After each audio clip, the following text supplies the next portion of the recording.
بینات مقام ابراہیم ومن دخلہ کان آمنا وللہ علی الناس حج البیت من استطاع الیہ سبیلا ومن کفر فإن اللہ غنی عن العالمین۔ صدق اللہ العظیم۔ اللہم صلی علی سیدنا و مولانا محمد معدن الجود والکرم وآلہ واصحابہ وابنہ الکریم وبارک وسلم۔ حضرات اہل اسلام، اللہ رب العزت کی توفیق اور اس کی عنایت سے جمعۃ المبارک کے اس بابرکت دن ہم اپنے خالق و مالک کی بارگاہ میں حاضر ہیں۔ دعا کیجیے اللہ رب العزت اپنے فضل و کرم سے اس حاضری کو قبول فرمائے۔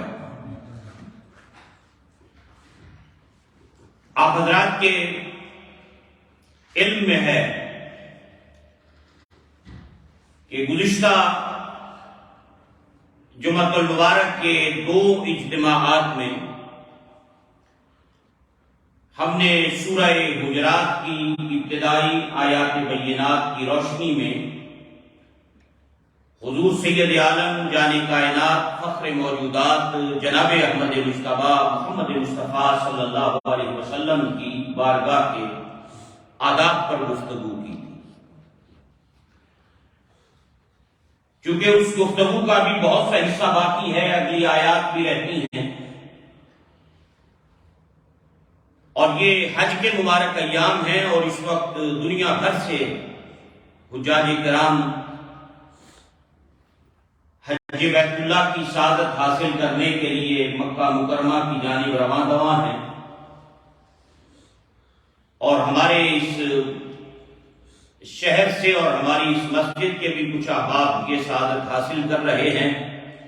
تو اس مناسبت سے کل بھی ہم نے جو ہماری ویکلی کلاس ہوتی ہے فقہی مسائل کی جمعرات کو، اس میں بھی حج کی تربیت اور حج کا طریقہ، یہ تمام باتیں کل بھی ڈسکس ہوتی رہی۔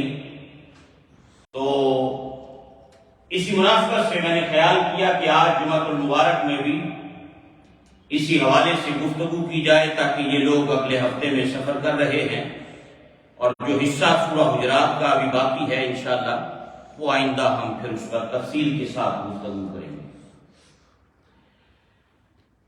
میں نے اللہ رب العزت کے پاک کلام سے سورہ آل عمران کی 96ویں آیہ کریمہ 96 تلاوت کرنے کا شرف حاصل کیا، اور یہ جو 96 اور 97 96 اور 7 جو آیہ کریمہ ہیں، ان آیات بینات میں اللہ رب العزت نے حج کی فرضیت کا بیان کیا، مختلف مقامات پر حج کا ذکر آیا، اور یہ ارکان اسلام میں سے اہم ترین عبادت ہے جو زندگی میں ایک بار بندہ مومن پہ فرض ہے۔ اللہ رب العزت نے ارشاد فرمایا ان اول بیت وضع للناس، بے شک سب سے پہلا گھر جو عبادت کے لیے بنایا گیا ہے، ان اول بیت وضع للناس للذی ببکہ، وہ وہی ہے جو مکہ میں۔ یہود نے کہا، انہوں نے کہا کہ یہ بیت المقدس سب سے پہلی عبادت گاہ ہے اور اس کی بڑی شان فضیلت ہے۔ جب انہوں نے یہ بات کی تو اللہ رب العزت نے پھر ان آیات کو نازل فرمایا کہ سب سے پہلا گھر اس روئے زمین پر جو بنایا گیا ہے وہ وہی ہے جو مکہ میں۔ یہ بعض دفعہ ہم بھی لفظ استعمال کرتے ہیں قبلہ اول بیت المقدس کے لیے، یہ ذہن میں رہنے چاہیے کہ سب سے پہلا قبلہ، پہلی عبادت گاہ، پہلی مسجد اگر روئے زمین پر بنی ہے تو یہ بیت اللہ، یہ مسجد حرام ہے۔ ان اول بیت وضع للناس للذی ببکہ مبارکا وہدی للعالمین، سب سے پہلا گھر جو عبادت کے لیے بنایا گیا وہ وہی ہے جو مکہ میں ہے. یہ مکہ اور بکہ، یہ وہ بکہ جو لغت ہے یہ بھی مکہ کے لیے وہی ہے. اور پھر آگے ارشاد فرمایا کہ مبارکم و ھدی للعالمین، یہ برکتوں والا ہے اور سارے جہانوں کے لیے ہدایت کا سرچشمہ ہے، ہدایت کا مرکز. اور پھر اللہ رب العزت نے آگے ارشاد فرمایا فیہ آیات بینات مقام ابراہیم. فرمایا یہ جو برکتوں والی سرزمین ہے نا، اس میں روشن نشانیاں ہیں. مفسرین کرام فرماتے ہیں کہ ان روشن نشانیوں سے بہت سی چیزیں مراد ہیں. کہا فرشتے، یہ وہ گھر ہے اللہ کا برکتوں والا کہ جس کے اوپر سے پرندے نہیں گزرتے، اس پر پرندے نہیں بیٹھتے، راستہ بدل لیتے ہیں اس سے گزرتے ہوئے. اور یہ وہ اللہ کا پاک گھر ہے. امام الانبیاء علیہ السلام نے فرمایا جس پر ہر روز 120 رحمتوں کا نزول ہوتا ہے، جن میں 60 طواف کرنے والوں کے لیے ہیں، 40 نماز پڑھنے والوں کے لیے ہیں، اور 20 فقط بیٹھ کر محبت سے اس کعبہ کو تکنے والوں کے لیے، اس کی زیارت کرنے والوں کے لیے. اس کو تکنا بھی عبادت ہے. فیہ آیاتم بیناتم، مختلف نشانیاں ہیں. صفا مروہ ہے، مقام ابراہیم ہے ان میں سے، اس میں حتیم ہے، اس میں زمزم ہے. یعنی جتنے مقامات اس سرزمین پر، اس حرم کے ارد گرد اور بیت اللہ کے ارد گرد، وہ سب عظمتوں والے ہیں، سب خدا کی نشانیاں ہیں. اور پھر صفا اور مروہ کو بھی اللہ کریم نے ان الصفا والمروہ من شعائر اللہ، اس کو بھی اللہ نے اپنی نشانی قرار دیا. فیہ آیاتم بیناتم، اس میں روشن نشانیاں ہیں. مقام ابراہیم، ان روشن نشانیوں میں سے ایک مقام ابراہیم ہے. یہ حجر اسود، یہ بھی اللہ کی نشانیوں میں نشانی ہے. جنتی پتھر ہے، جنتی یاقوت ہے. اور آج تو اس کا نور بجھا دیا گیا، وگرنہ اس کا نور مقام ابراہیم کا اور اس حجر اسود کا اتنا تھا کہ اگر وہ روشن رہتا تو مشرق و مغرب ہر وقت روشن رہتے اس کے نور. حجر اسود یہ بھی اللہ کی نشانی ہے نا. دیکھیں قدرت کا کیا کرشمہ ہے، کیا اللہ کا یہ نظام ہے کہ قیامت تک جس حاجی نے اس کا استعلام کیا، اسے چوما، بسم اللہ اللہ اکبر کہہ کر اپنے طواف کعبہ کا یہاں سے آغاز کیا، یہ ہر اہل ایمان کی قیامت کے دن اللہ کے بارگاہ میں گواہی دے گا. یہ سارے جہان کا ڈیٹا اس کے اندر جمع ہو رہا ہے. فرمایا یہ اس حال میں آئے گا، اس کی زبان بھی ہوگی، اس کی آنکھیں بھی ہوگی. اور اس پتھر پر بہت سے علماء نے حجر اسود پر، مقام ابراہیم پر پوری کتابیں لکھی ہیں عربی زبان کے اندر. فیہ آیاتم بیناتم مقام ابراہیم، فرمایا اس میں روشن نشانیاں ہیں، اور ان روشن نشانیوں میں سے ایک مقام ابراہیم ہے. وہ پتھر جس پر کھڑے ہو کر ابراہیم علیہ السلام نے اللہ کے اس گھر کعبہ کی تعمیر کی. کتنی مرتبہ کی تعمیر ہوئی. پہلا یہ مرکز عبادت کے لیے جو بنایا گیا، اللہ اکبر. حضرت ابو ذر غفاری رضی اللہ تعالیٰ عنہ فرماتے ہیں میں نے امام الانبیاء علیہ السلام سے پوچھا سب سے پہلی مسجد کون سی بنائی گئی تھی؟ فرمایا یہ بیت اللہ. کہا حضور اس کے بعد کون سی مسجد بنائی گئی؟ فرمایا وہ مسجد اقصیٰ ہے. کہا اس کے اور اس کی تعمیر کے درمیان کتنا فاصلہ ہے؟ فرمایا 40 سال کا فاصلہ ہے. پہلے یہ بنی، 40 سال کے بعد پھر مسجد اقصیٰ. اور یہ تینوں، اور یہ وہ برکتوں والی مسجد ہے جسے اللہ کے خلیل ابراہیم علیہ السلام نے اس کو حرم بنایا، اس کی تعمیر فرمائی آپ نے. اور اس پتھر پہ کھڑے ہو کر اس کو تعمیر کیا بیت اللہ کو. اور یہی پتھر جو تھا مقام ابراہیم والا، یہ لفٹ کا کام دیتا تھا. اوپر جانا ہوتا پتھر اوپر لے جاتا، نیچے آنا ہوتا نیچے آ جاتا. یہ جنتی پتھر تھا. اور یہ چونکہ تینوں سرزمینیں جو ہیں ہمارے لیے مقدس ہیں، عظمتوں والی ہیں، برکتوں والی ہیں. یہ حرم کعبہ جسے ابراہیم علیہ السلام نے حرم بنایا، اور حرم مدینہ جسے مصطفیٰ کریم علیہ السلام نے حرم بنایا. اور مسجد اقصیٰ امت کا ورثہ ہے، نبیوں کی سرزمین ہے. یہ پاک دھرتی ہے یہ. اللہ اکبر. اور پھر اس کی برکتوں کا اندازہ اس بات سے لگا لیں کہ اگر کوئی بندہ ایک نماز پڑھتا ہے نا تو اسے 1,00,000 نمازوں کا ثواب یہاں پہ ملتا ہے۔ اللہ۔ اور میں نے کل بھی یہ بات عرض کی کہ یہ جو اللہ کا گھر کعبہ ہے، اس کے ساتھ نبی پاک علیہ السلام کو بڑی محبت تھی، بڑا پیار تھا سرکار، اور اس کی عظمتوں کا اندازہ وہی بندہ لگا سکتا ہے جو جب طواف کرتا ہے، اس کو تکتا ہے، اس کی زیارت کرتا ہے، آنکھوں میں آنسو جاری ہو جاتے ہیں، خوف و خشیت طاری ہو جاتا ہے، اللہ کی گھر کا ہیبت اور جلال بندے پہ طاری ہو جاتا ہے۔ ہر بندے کی کیفیتیں مختلف ہوتی ہیں جب وہ حرم کعبہ کے اندر، شہر کعبہ کے اندر داخل ہوتا ہے۔ اللہ کا گھر ایک اپنے ہیبت جلال کے ساتھ کھڑا ہوا نظر آتا ہے۔ اللہ اکبر۔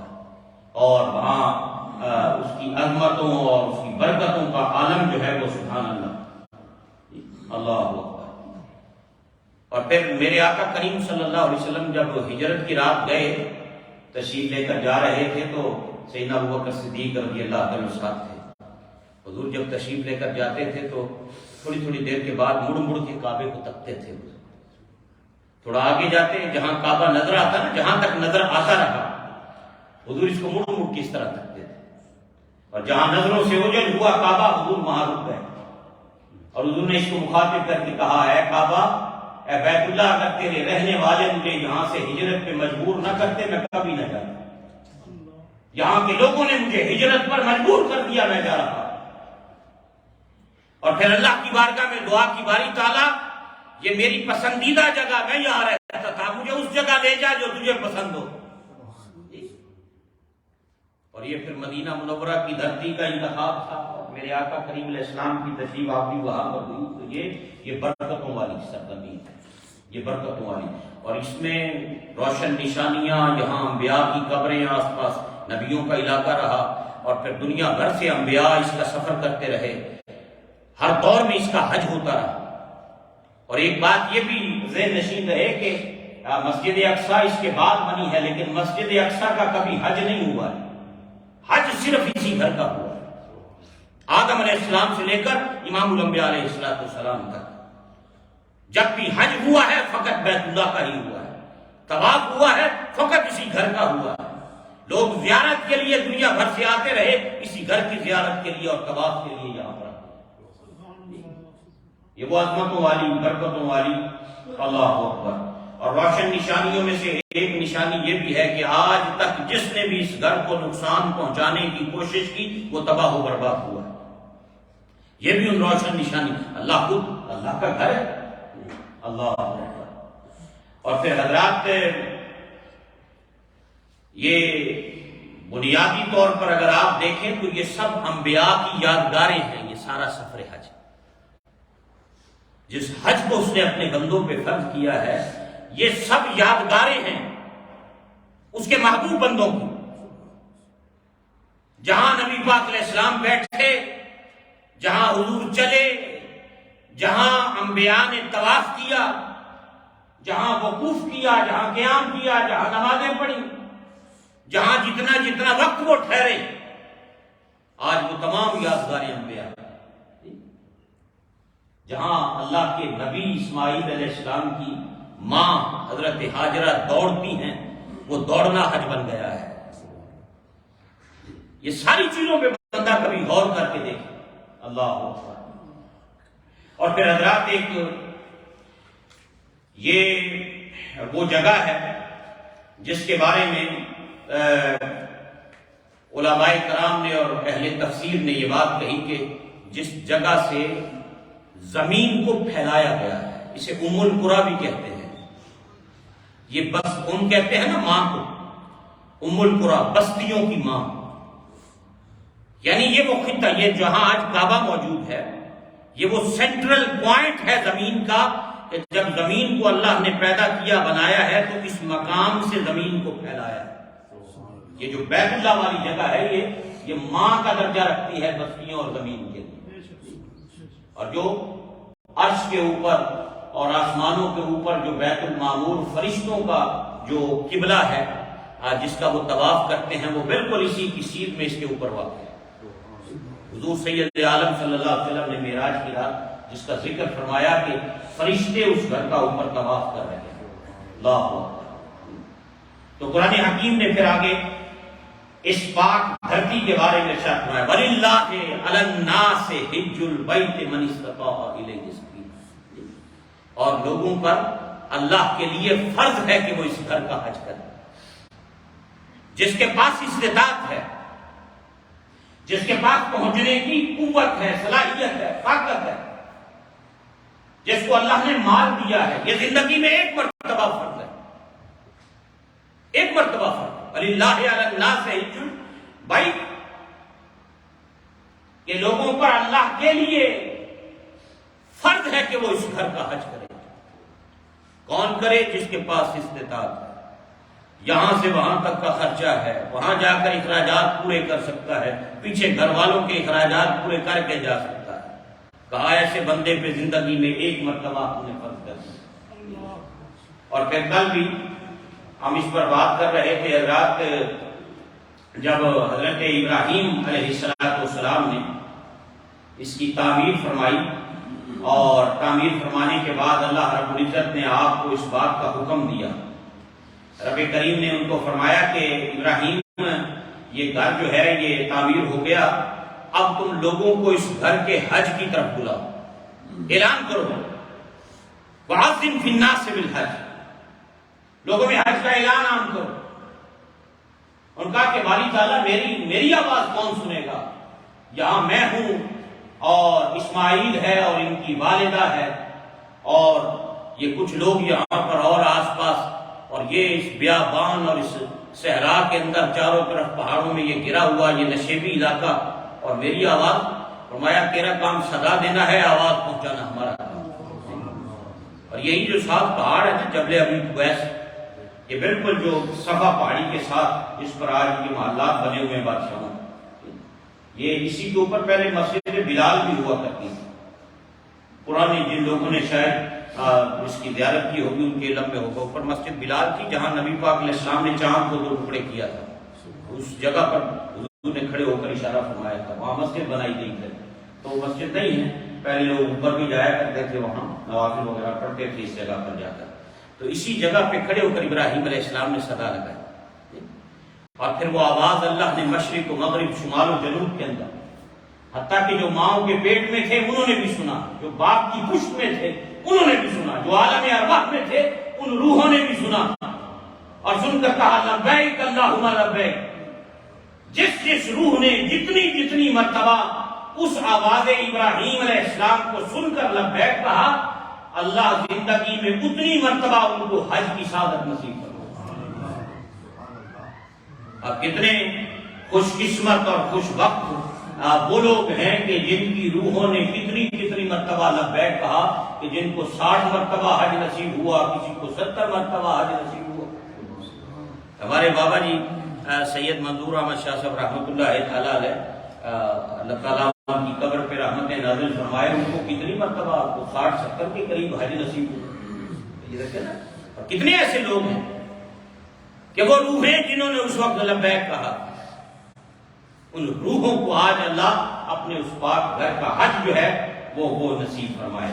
اللہ اکبر۔ اور پھر حضرات حضور سید عالم صلی اللہ علیہ وسلم کی حدیث پاک ہے، سیدنا ابو ہریرہ اس کے راوی ہیں، مسلم میں حدیث پاک ہے، نبی پاک صلی اللہ علیہ وسلم نے ارشاد فرمایا جس نے اس گھر کی زیارت کی، جس نے بیت اللہ کی زیارت کی، اور پھر یہاں کسی سے جھگڑا اور بد زبانی نہیں کی، یہاں کسی سے جھگڑا نہیں کیا، بد زبانی نہیں کی، لڑائی کسی کے ساتھ یہاں پر نہ کی، فساد نہ کیا، فرمایا وہ گناہوں سے ایسے ہی پاک ہو جائے گا جس طرح اس دن گناہوں سے پاک تھا، جس دن اس کی ماں نے اس کو جنا، جس دن وہ اپنی ماں کے بطن سے دنیا میں آیا تھا، گناہوں سے پاک تھا۔ اس گھر کی زیارت کے بعد اللہ اس کے گناہوں کو اسی طرح مٹا دیتا ہے۔ کتنی کرم نوازی ہے اللہ اکبر اس رب کی۔ اور پھر حضور سید عالم صلی اللہ علیہ وسلم کا ایک اور مبارک فرمان ہے، حضرت جابر بن عبداللہ رضی اللہ تعالیٰ عنہ سے راوی ہے، فرمایا یہ گھر اسلام کا ستون ہے، یہ گھر اسلام کا پلر، اسلام کا مرکز ہے، یہ اسلام کا ستون ہے۔ اور جو شخص اس گھر کی زیارت کی نیت سے نکلا کہ میں اللہ کے گھر کی زیارت کی نیت سے جا رہا ہوں، خواہ حج کا ارادہ ہے خواہ عمرے کا ارادہ ہے، تو فرمایا کہ وہ پھر رب کی ذمہ داری میں آ گیا، اور اگر اس دوران اسے موت آ گئی تو اس کو جنت میں اللہ داخلہ عطا کر دے، جو اس گھر کی زیارت کی نیت سے جا رہا ہے۔ لیکن موت آ گیا، وقت آ گیا، عمرے کی نیت سے چلا، حج کی نیت سے چلا، لیکن اسی سفر کے اندر اس کو موت کا سامنا کرنا پڑ گیا، تو اللہ رب العزت ایسے بندے کو جنت میں داخلہ عطا کر دے۔ اللہ اکبر! کیا یہ عظمتوں والا یہ مبارک گھر ہے! اللہ اکبر! اور پھر حضرات حضور سید عالم صلی اللہ علیہ وسلم کا ایک اور، چونکہ یہ بڑی اس کی فضیلت کے اندر بے شمار مبارک حدیث ہیں نبی پاک صلی اللہ علیہ وسلم کی، اور آپ کے مبارک فرامین ہیں، جن میں سے یہ چند ایک میں آپ حضرات کی خدمت میں جو ہے وہ عرض کر رہا ہوں کہ ایک مرتبہ آپ صلی اللہ علیہ وسلم نے ارشاد فرمایا کہ لوگوں، اللہ نے تمہارے اوپر حج کو فرض کیا ہے، اللہ نے تمہارے اوپر فرض کیا ہے، لہذا حج کرو۔ اور جو شخص اللہ کے لیے حج کرے اور پھر کوئی فحش کام نہ کرے، نہ کوئی گناہ کرے، تو وہ بالکل گناہوں سے پاک و صاف ہو کر واپس لوٹے گا۔ اللہ! اور پھر کل بھی میں نے حضرات کی خدمت میں عرض کیا کہ اس حج کی، جس بندے پر حج فرض ہو جائے اسے تاخیر نہیں کرنی چاہیے، جتنی جلدی ہو سکے اپنے فریضے کو ادا کرے۔ یعنی ہمارے ہاں عام طور پر کہ جی بچیاں کی شادی کر لیے، فلانا کام کر لیا، یہ جوانی ہے، یہ بارش کرنا نہیں۔ فرمایا کیا پتا کوئی تمہیں بیماری ایسی لاحق ہو جائے کہ پھر تمہیں موقع ہی نہ ملے۔ جس شخص کے پاس مال موجود ہو، زیادہ راہ موجود ہو، انتظام موجود ہو، اسے باقی تمام کاموں پر اس اہم ترین فریضے کو ترجیح دینی چاہیے، اور ترجیح دیتے ہوئے فوراً جا کر حج کا فریضہ سر انجام دینا چاہیے، اس میں دیر نہیں کرنی چاہیے کہ پھر زندگی میں پتہ نہیں موقع ملتا ہے یا نہیں ملتا، کچھ بھی لاحق ہو، کوئی بھی چیز، کوئی بھی حادثہ ایسا ہو سکتا ہے بندہ پھر نہ جا سکے دوبارہ، تو اس میں ایک تو سستی نہیں ہونی چاہیے۔ اور پھر جو لوگ یہاں سے حج کے لیے جاتے ہیں، آپ نے دیکھا کہ وہ دو احرام کی چادریں باندھتے ہیں، اور یہ حضور سید عالم صلی اللہ علیہ وسلم کا یہ مبارک طریقہ، ان سلی ہوئی دو چادریں، یعنی وہی چادریں جن میں ایک انسان کو کفن دیا جاتا ہے، بندہ دنیا سے جاتا ہے تو وہی سفید لباس کے اندر دنیا سے رخصت ہو رہا ہوتا ہے، اور جو حج کے لیے جا رہا ہے تو اس وقت بھی جیسے ہی وہ پہلے احرام باندھتا ہے اور پھر احرام باندھ کے عمرہ ہو یا حج ہو اس کی نیت کرتا ہے۔ یہ احرام باندھنا اس چیز کی علامت ہے کہ ہم نے دنیا سے اپنے تعلق کو توڑ لیا، اے میرے اللہ اب میں تیری طرف متوجہ ہوں، میں نے دنیا کی زیب و زینت کو ترک کر دیا، میں نے دنیا کے لباس کو اتار کے رکھ دیا، یہ وہ لباس میں نے زیب تن کیا جس کو پہن کر بندہ اس دنیا کا سفر جب ختم کر کے بندہ کی طرف چلتا ہے تو جو لباس پہنتا ہے۔ یہ احرام کی دو چادریں اس بات کی علامت ہیں کہ میں نے زندگی میں اس دنیا کی جو زیب و زینت ہے، میں نے اس زیب و زینت کو ختم کر دیا اور اپنا دنیا سے تعلق کو منقطع کر دیا، اور پھر وہ ترانہ اپنے لبوں پہ سجایا ہے جو ان ایام کے اندر اللہ کو سب سے زیادہ پسند ہے۔ اللہ حضرات، یہ جو ایام ہے نا حج کے، ویسے تو یہ 2 مہینے اور 10 دن ہیں، یعنی شوال کا مہینہ، ذیقعدہ کا مہینہ اور یہ ذوالحجہ کا مہینے کے 10 دن، یہ حج کے ایام ہیں۔ ان ایام میں 2 مہینے 10 دن کے اندر کوئی بھی بندہ روئے زمین سے حج کی نیت سے سفر کر سکتا ہے، حرمین شریفین کی۔ اور ان ایام میں بالخصوص جب اس نے حج کا ارادہ کر لیا، جو ذکر اللہ کو سب سے زیادہ پسند ہے، جو ترانہ اللہ کو سب سے زیادہ پسند ہے، وہ یہ تلبیہ ہے۔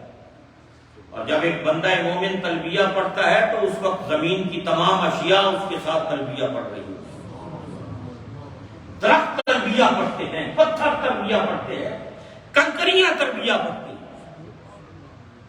اور صحابہ کہتے ہیں جب نبی پاک علیہ السلام نے اپنا سفر کا حج کا آغاز فرمایا تھا نا مدینہ منورہ سے، اور میقات مدینہ منورہ والی، اور وہاں حضور سید عالم صلی اللہ علیہ وسلم نے رات کو قیام فرمایا اور صبح غسل فرمایا، احرام پہنا، اور وہاں سے پھر آپ نے نیت فرمائی ذوالحلیفہ کے مقام سے، اور پھر آپ کی سواری جب آپ کو لے کر اٹھی، اور فرمایا جب حضور کی سواری اٹھی تو اس وقت پوری وادی اور پورا علاقہ اس تلبیہ کے ساتھ گونج رہا تھا، اور اللہ کے حبیب ہمارے درمیان موجود تھے، اور خدا کی رحمتوں کا نزول ہو رہا تھا۔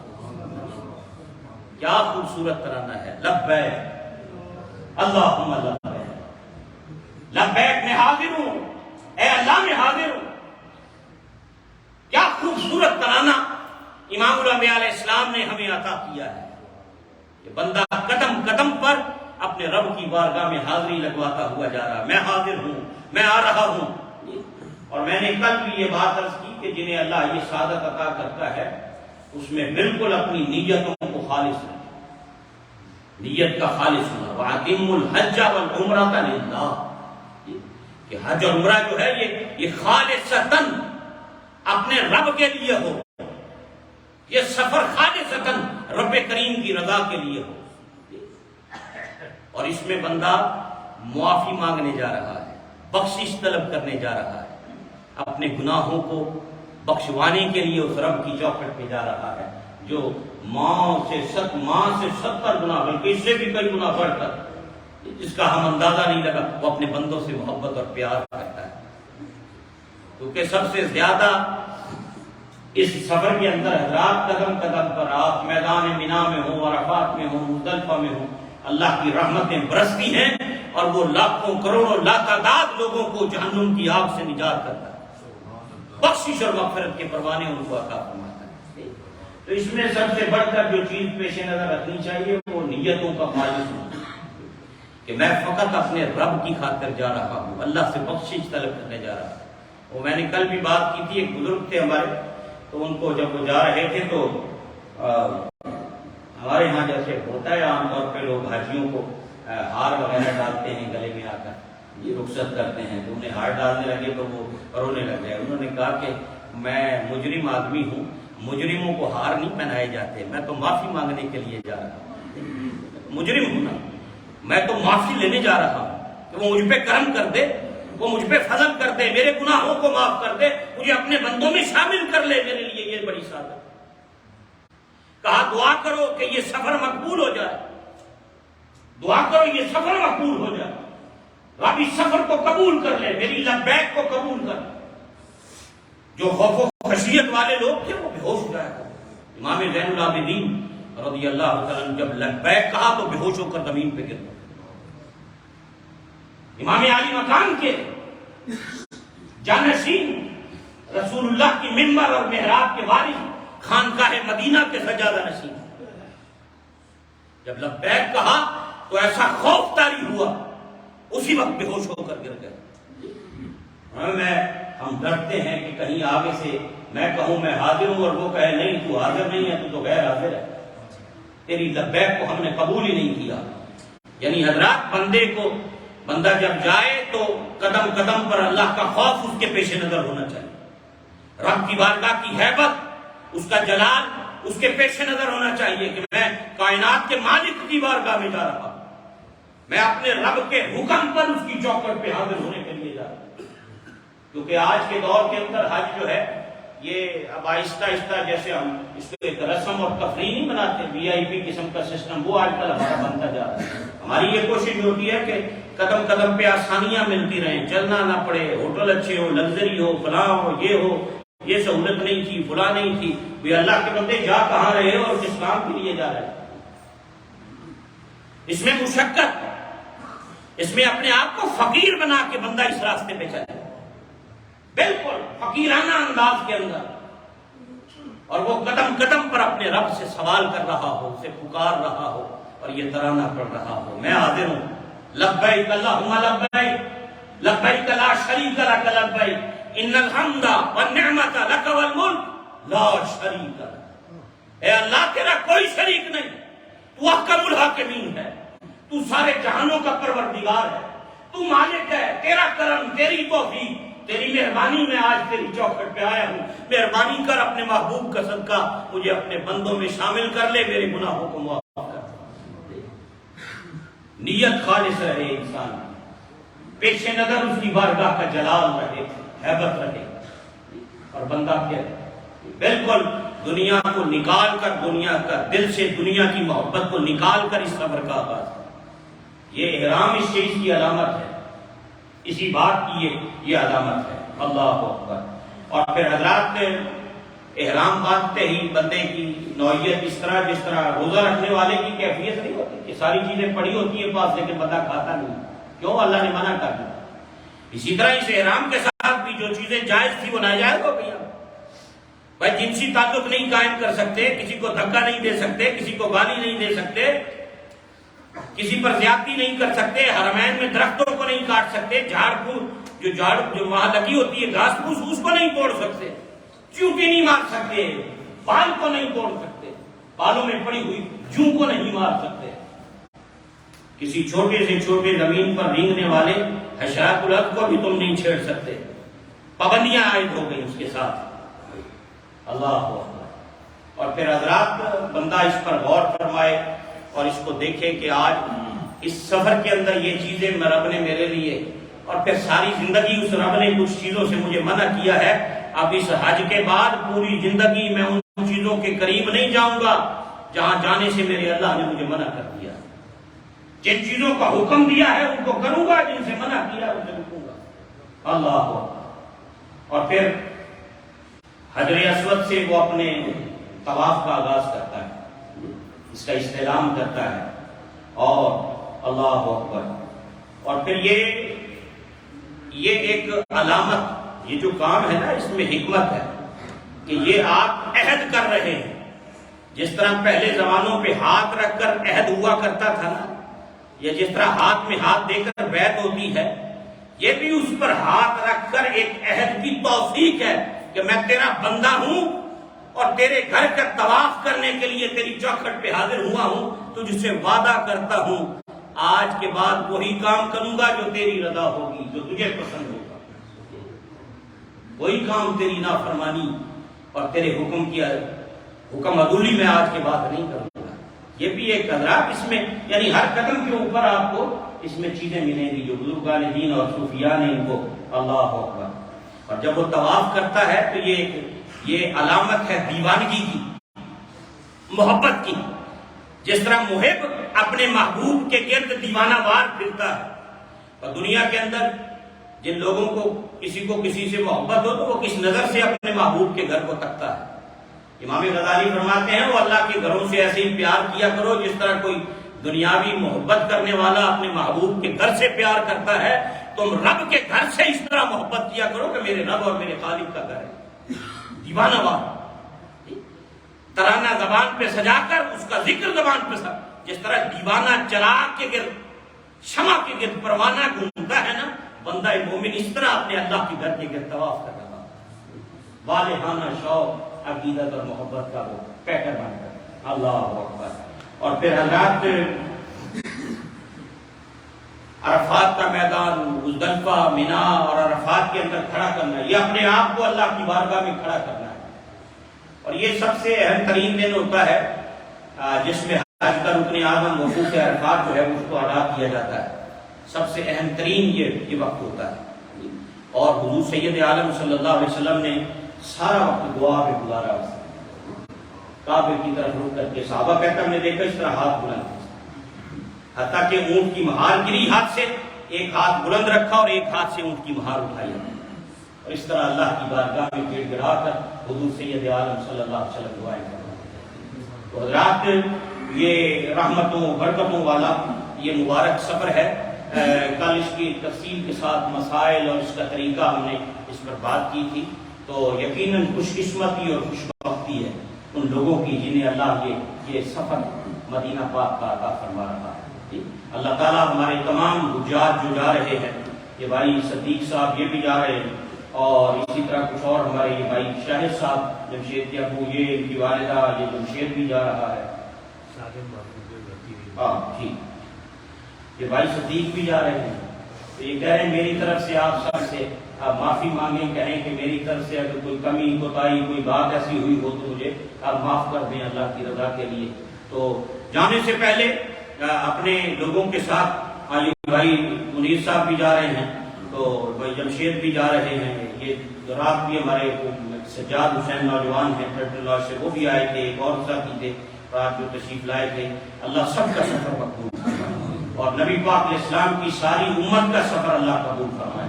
اور جتنے بھی دنیا بھر سے حجاج جا رہے ہیں اللہ، اور اللہ ہم سب کو بار بار ادب کے ساتھ حرمین شریفین کا سفر نصیب فرمائے. اللہ اکبر. تو اللہ سب کی محبتوں کو سلامت رکھے اور اللہ تعالیٰ سب کو برکتوں سے مالا مال فرمائے. وما علینا الا البلاغ المبین.